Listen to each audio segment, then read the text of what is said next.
posa jedaba tukubasirani zimene wayankhula Bon Kalindo lero lino pa 7 September 2025 takhala konkundi potamvetserani mwachidwi.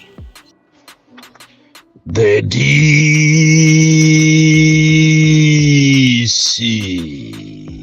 pamene kwasala masiku 6 sopano eni a genuine kuti anthu apite kuzisankho.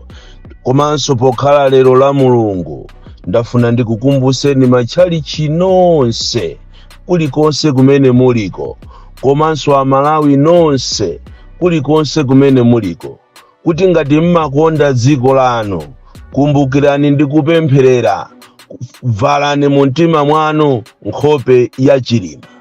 Chilima should not just die in vain.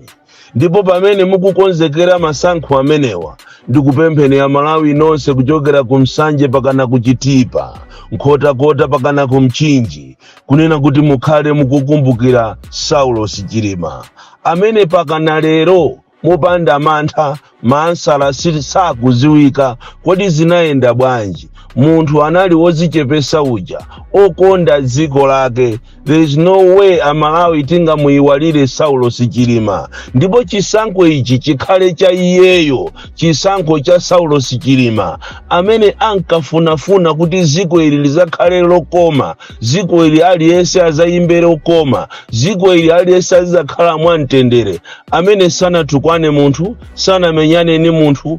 Koma pakana lero Amalawi ambiri tikulirabe mu mtima chifukwa mafunso ndi mayankho sizikugwirizana. Anthu atakalibe ndi mafunso ambiri ndipo mayankho ake sakuziwika. Ndikupempheni inu matchalichi osiyanasiyana, pemphererani chisankho ichi, pemphererani mzimu wa Chilima ndi cholinga kuti chisankho chikubwera ichi chikhale cha nicheni, chikhale ni reflection komanso zokhumba za Amalawi. Mukuyenera mupemphere kwambiri chifukwa ndikutha kuona zoopsa zimene ziti zachitike pa siku limeneli, pamene woyipayo azafunisise kunena kuti azawine zisankho izi, akuzikakamizabe ngakhale kuti Amalawi sakumufuna. Soka ilo tili ndi opposition imene sikufuna kugwirizana. Nimafuna ndikupempheni inu a opposition kunena kuti zimene zikuchitika ku DPP zija, china nkulumwe cha anthu, chisunami cha anthu chija chikati chizichitika nonse muli limodzi, Malawi akanakhala wabwino. Koma chonde Amalawi, chonde chisankho ichi chikhale cha Chilima. Pamene mukupita kukavota muzikadziwa kunena kuti kunali munthu wina, monga mmene amanenera za John Chilembwe kuti kunali John Chilembwe. Kumbukiraninso ni kuti kunali Saulos Chilima. Ndipo ndimadandaula ndi chifukwa chake nthawi zonse ndimanena kuti inu a opposition tabwerani pamodzi, chifukwa kuli mapulani onyasa kwambiri pa siku limeneli. Mukanabwera pamodzi anthu mmene akuthamangira, amene akumukondera Peter Mutharika uja, zikanakhala kuti simone zimeneja zikupangika inu a opposition muli pamodzi.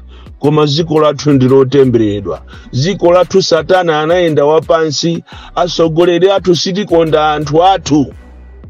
Chifukwa mavuto amene ali muno m'Malawi sizikanakhalanso zikuti ati wina aliyense ayende payekha, a UDF ayende paokha, a UTM ayende paokha, a PP ayende paokha, a DPP ayende paokha. Sizikanakhala choncho iya. Munayenera muyendere limodzi ndi chofuna kuti cholinga kuti mupulumutse Malawi. Lero ndili ndi nkhani zikulu tiyenda kuchokera kuja kumatchedwa ku area 30 kuti tiyauze akuluakulu aku area 30 zonyasa zimene zikuchitika ku Liwonde polisi, komanso tiuza ziko zimene zachitika ku NRB headquarters.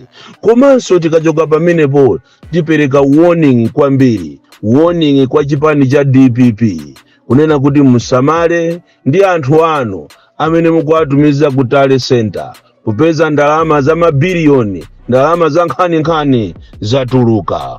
Koma tisanafike kumeneko, nangofuna kuti ndikuziwiseni Amalawi kunena kuti lolemba kapena lachiwiri, tikunena tumawali kapena lachiwiri paja pamatchedwa kuti padeza boda pakubwera truck yotchedwa Vuka yochokera ku South Africa imene yanyamula makapeti aredi opambana ndalama 300 miliyoni zimene IMCP ati akukonzekera inauguration kumulumbirisa Chakwera ndi kumazifunsa kunena kuti ndalama zokwanira 300 miliyoni kugula makapeti aredi kuzera kwa kampani ina komanso truck yotchedwa Vuka zifika pa padeza mawali kapena lachiwiri truck imene ili kale munsewu akukonzekera anzathuwa ati kumulumbirisa Chakwera pa masankho amene akubwerawa kumazifunsa kunena kuti kodi sobano zisankhozi mwawina kale zisankhozi mwawina kale ngati mukukonzekera pakali pano kumagula makapeti aredi ku South Africa 300 miliyoni yapita kale wakuuza ndi ndani kuti mwawina ndichifukwa chake ndikunena kuti Amalawi mukuyenera musegule maso anu amachalichi musegule maso anu tonse tikuyenera kupempherera zikweri chifukwa kuli zonyasa kwambiri zimene ziti zizabwere pa siku limeneli ndikutha kuona mmalotomo zinthu zikusokonekera anthu akubwera achirendo ovala ma uniform onse anyuwani apolisi kubwera mmasentamo ndipo ndikupempheni inu Amalawi kunena kuti kavoteni mamawa mukavote mamawa chifukwa cha kumanzuloku kuzakhala chisokonezo kwambiri.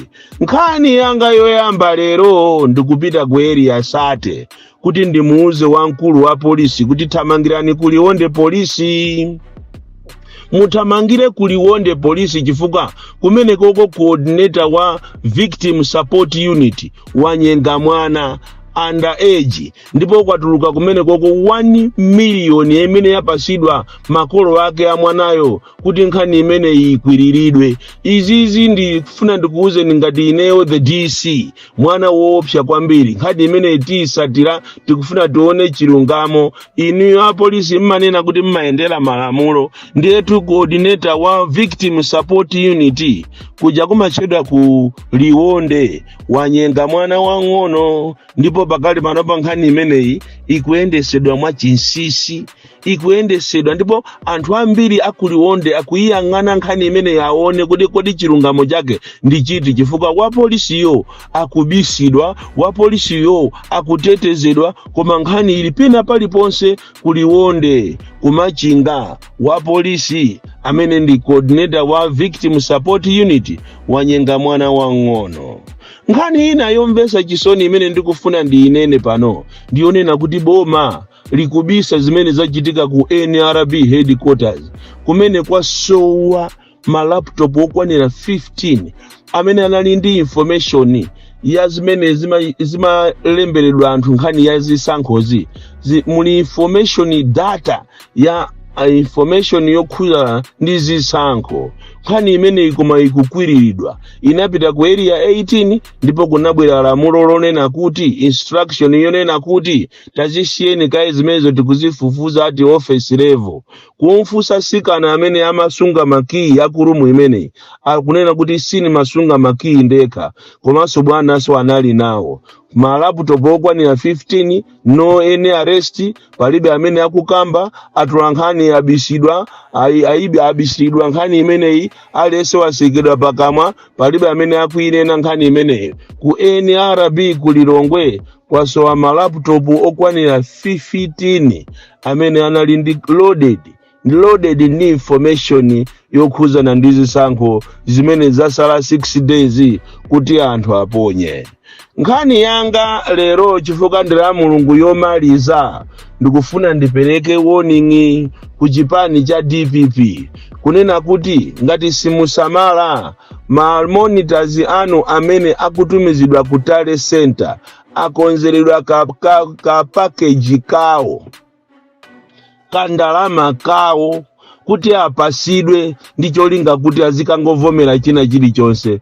Kodi tikuli ma tactics osiyana ndi chifukwa chake muzaone paliponse akamanena za zisankho kubwera kwa inki akumuonesapo commissioner wa DPP, kubwera kwa mapepala aujeni zovotera akumuonesapo commissioner yekhaye wa DPP. Imene jandi filimu akufuna kuti inu mukamaza dandaula kusogoloko azana kuti iyoyi anthu anu tunda amene anali pasogolo kumapanga zimenezi. Kuli ma tactics osiyana inuyo muzifuse kunena kuti ndi chifukwa chani onse amene munapereka inu a DPP kuti akakhale ngati oyang'anira kumeneko kuyimirira chipani akukanidwa chifukwa chani ngati zisankho ziziri za chilungamo. Iyi ndi dictation. Ngati simusamala inu a opposition muzazikumbukira siku nake zimenezi kuti wamisala uja ankanena uja wachamba uja ankanena uja osaphunzira uja ankanena koma kusamva kwathu. Vuto la inu a opposition, you are not united. Aliyense afuna akhale president. Izi muzaphesa nazo Amalawi akuzunzika kuopsa munomo, muli mavuto ochuluka munomo, ndipo sizinayenere kuti inu a opposition mukaenderi aliyense akaenda paika munayenera kuti mukaenderi mozi. Izizi muzapwetekesa nazo Amalawi. Ngati Amalawi ati amve kupweteka, ngati Amalawi ati akumanene mavuto, ndi inuyo a opposition kuzikonda sibwino kuzikonda mukanakhala mutagwirizana. Ndiye ino aja amachedwa a DPP samalirani kwambiri chifukwa ndalama za nkhani zikutuluka zipasidwe kwa amene ati akakhale pasogolo kumayang'anira mavoti anu kuja kumachoda kutale center. Plani imene yakonzedwa kale, ndipo musamalire kwambiri inu a DPP, musamale kwambiri.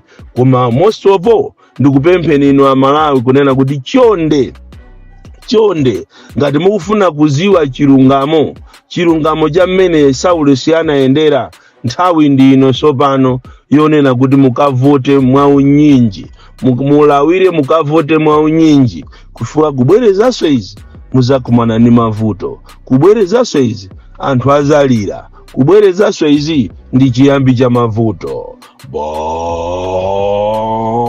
Bon Klindo Kadisi mwana woopsa kwambiri, the most deadly and dangerous child from Jeza village. T.A. Mabuka, box 76, Mulanje, Malawi, Southern Africa.